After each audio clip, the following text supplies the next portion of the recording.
Months passed in the quiet town of Kafanchan. Life slowly returned to normal for Miriam and Yusuf as they cared for their baby boy, Yesu.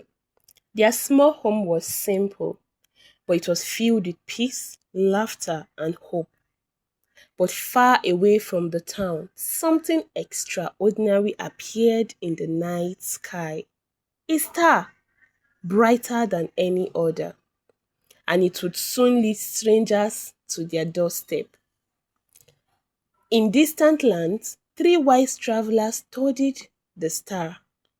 They were men who carefully observed the heavens, searching for signs and meaning. One night, they noticed a new star shining brilliantly in the sky. From ancient writings, they believed this star meant that a special king had been born. Without hesitation, they began a long journey to find the child. They crossed deserts, traveled through villages, and followed the star wherever it led them. After many weeks of traveling, the wise men arrived in a great city ruled by a powerful leader. They asked people everywhere they went, "Where is the child who has been born king? We saw his star and have come to honor him." Soon, their question reached the palace. The ruler was troubled. Instead of joy, he felt fear. He secretly called the travelers to meet him. Trying to hide his concern, he asked them about the star. He then told them, "Go and search carefully for the child. When you find him, come back and tell me, so that I too may honor him." But the ruler's heart held a different plan. The travelers left the palace and continued following the star. Night after night, the bright light guided them until finally the star stopped above the quiet town of Kafanchan. Filled with excitement, they followed the light until it led them to a small home.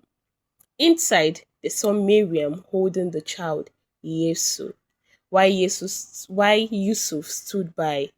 The travelers knelt down in respect. Then they opened their treasure boxes. They gave the child gifts of gold, sweet smelling incense, and precious perfume, gifts fit for a king. That night, something unexpected happened. Each of the travelers had the same dream. In the dream, God warned them not to return to the ruler who had questioned them. So before sunrise, they quietly left Kafanchan and traveled home by a different road. But God was not finished speaking. That same night, Yusuf also had a dream. A messenger appeared and spoke urgently. "Get up," the messenger said. "Take the child and his mother and leave immediately. Danger is coming." Yusuf woke up immediately without waiting for morning. He gently woke Miriam. They packed what little they had and quietly left the town. Until the light of the moon, the small family began their journey. They walked through the night, leaving Kafanchan behind, trusting that God would guide them wherever they went. For a long time, they lived in a distant land, far away from danger, and through every step of the journey, God protected them. Until one day, Yusuf received another dream. It was finally safe to return home. And so the family began their journey back once again. The child Yesu would grow up to change the world. But for now, his story was still unfolding. And in the quiet town of Kafanchan, God's promise was only just beginning. If you enjoyed the story, don't forget to like, subscribe, and share. And join us again for the next chapter of the promise in Kafanchan. Because sometimes the greatest stories begin in the smallest town.